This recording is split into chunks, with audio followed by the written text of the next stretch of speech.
Bike अगर आप purchase कर रहे हैं, कोई भी बाइक परचेस कर रहे हैं, ये जो जितने पॉइंट बताऊंगा वो जनरलाइज पॉइंट होता है। चाहे आप स्प्लेंडर बाय कर रहे हो, चाहे आप स्कूटर बाय कर रहे हो, या फिर रॉयल एनफील्ड या दूसरी कोई बाइक बाय कर रहे हो ना, तो ये बेसिक पॉइंट्स आप जरूर चेक कर लीजिए अपनी बाइक में। तो दोस्तों स्टार्ट करें तो पहले आपको दो चीजें करनी है, इंपॉर्टेंट होता है। फर्स्ट होता है आपको फिजिकली बाइक का जो है 360 पूरा व्यू जो है लेना है कि पेंट में कोई डैमेज तो नहीं है, कोई डेंट हो गया या फिर कोई स्क्रैचेस या फिर दोस्तों किसी तरह का मेजर डेंट या फिर किसी तरह का फॉल्ट आपको दिख जाए, तो एक 360 व्यू जो है आपकी बाइक का डेफिनेटली लेना है, ताकि आपको पता चल सके कि जो पेंट है वो ट्रांसपोर्टेशन के टाइम पे या फिर कोई फॉल्ट जो है नहीं हो। वो तो सारी चीजें जो है आप जरूर चेक करिए, बिकॉज आप पेंट का जो है अच्छा खासा अमाउंट देते हैं।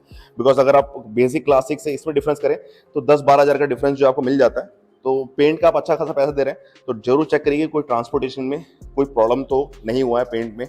दूसरा है दोस्तों, हमेशा टेस्ट राइड जरूर लीजिए। जब भी आप बिलिंग करने से पहले ना बाइक का टेस्ट राइड लीजिए, ताकि इंजन से कोई अनोइंग सी नॉइज आ रही हो या फिर ब्रेकिंग का या फिर दोस्तों कुछ अलग सा फील हो रहा है, आपको डिफरेंस फील हो रहा है बाइक में, तो वो आपको पता चल सके। कई बार परफेक्ट बाइक भी होती है, कई बार थोड़ा सा नए डिस्क होने वैसे प्रॉपर डिस्क नहीं लग रहा है, तो छोटी मोटी चीजों को इग्नोर किया जाता है। मैं बात कर रहा हूँ बड़े पिक्चर की, मतलब मेजर प्रॉब्लम की। मेजर प्रॉब्लम आइडेंटिफाई करने के लिए एक बार बाइक को राइड जरूर कर लीजिए। कई बार अलाइनमेंट प्रॉब्लम्स होती हैं, ये सब प्रॉब्लम्स होती हैं, वो सब बिलिंग से पहले ही क्लियर हो जाए तो बहुत ही सही रहता है। अब दोस्तों नेक्स्ट जो पॉइंट आता है वो आता है बिलिंग का। दोस्तों बिलिंग करने से पहले हमेशा जो है कोटेशन एक बार जरूर बना लीजिए, जिसमें एक एक पैसे का हिसाब होता है कि क्या क्या चीजें आपको चार्ज की जा रही हैं। जैसे अगर बात की जाए, पहला तो हो गया इस बाइक का जो एक्स शोरूम प्राइस होता है वो, उसके बाद आरटीओ हो गया, उसके बाद इंश्योरेंस हो गया, उसके बाद दोस्तों एक एक्सटेंडर वारंटी आती है, एसेसरीज आती है, एंड दोस्तों वहां का म्युनिसिपल टैक्स जो है वो आता है। बेसिकली ये सारे प्राइसिंग होते हैं जो आपको ऑन रोड पे पड़ता है दोस्तों।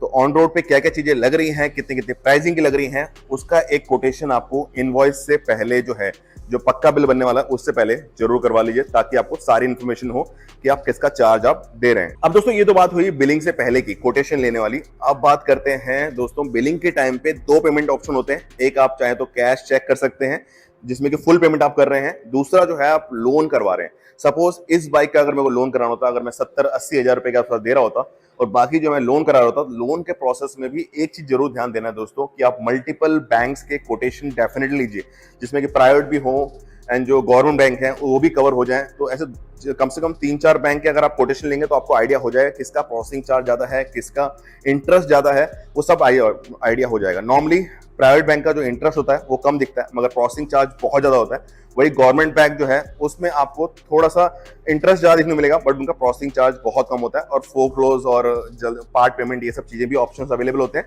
तो ये डेफिनेटली एक बार चेक कर लीजिए, और मल्टीपल बैंक से कोटेशन डेफिनेटली लीजिए, और इसमें थोड़ा टाइम अगर आप इन्वेस्ट कर देंगे ना तो आप कुछ थाउजेंड्स जो हैं वो बचा सकते हैं। एंड दोस्तों लास्ट में एक ही चीज बोलना चाहूंगा कि बाइक को लेते हुए कभी भी जल्दबाजी मत करिए। हमेशा ऑल पार्ट जो है चेक कर लीजिए, बाइक को एक बार स्टार्ट करके प्रॉपर्ली देख लीजिए कितने किलोमीटर चली हुई है, इसके सारे फीचर्स जो हैं आपकी बाइक में, जो आप बाइक परचेस कर रहे हैं उसमें डेफिनेटली चेक कर लीजिए कि सारे फीचर्स वर्क कर रहे हैं नहीं कर रहे हैं। हैजार्ड हो चाहे जितने फीचर्स आपके बाइक में दिए हुए हैं वो सारे फीचर्स आपको चेक करने हैं, एंड सारी इंफॉर्मेशन लेने के बाद में ही जो है बिलिंग के पास जो है प्रोसीड करिए।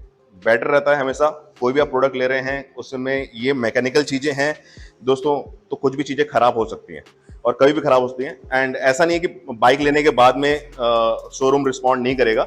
कई सारे शोरूम थोड़ा फ्रॉड करते हैं, बट बहुत सारे शोरूम हैं जो आपके सपोर्ट भी करते हैं। तो वारंटी भी कंपनी देती है, उसमें एक्सटेंडर वारंटी का ऑप्शन भी आता है, वो भी आप ले सकते हैं। एक्सटेंडर वारंटी अगर आप कोई भी मॉडिफिकेशन नहीं करा रहे हैं तो डेफिनेटली परचेस करिए। बट अगर आप मॉडिफिकेशन कराने वाले हैं और बाइक में कुछ अल्टरेशन कराने वाले हैं तो मैं कहूंगा कि तब जो है एक्सटेंडर वारंटी मत करवाइए, आपके लिए तब वो बेनिफिशियल नहीं रहेगा, क्योंकि उसमें वारंटी लैप्स हो जाती है। एंड अगर आप प्रॉपर तरीके से शोरूम से ही सर्विस करवाने वाले हैं, सर्विस सेंटर से ही सब चीजें कराने वाले हैं, तो डेफिनेटली एक्सटेंडर वारंटी लीजिए, वो आपके लिए बेस्ट है। तो दोस्तों ये थे कुछ बेसिक पॉइंट्स। आप चाहें तो जो कंपनी के पीडीआर है, जो कि जो प्री डिलीवरी इंस्पेक्शन होता है, वो भी आप चाहें तो डिमांड कर सकते हैं, पता कर सकते हैं।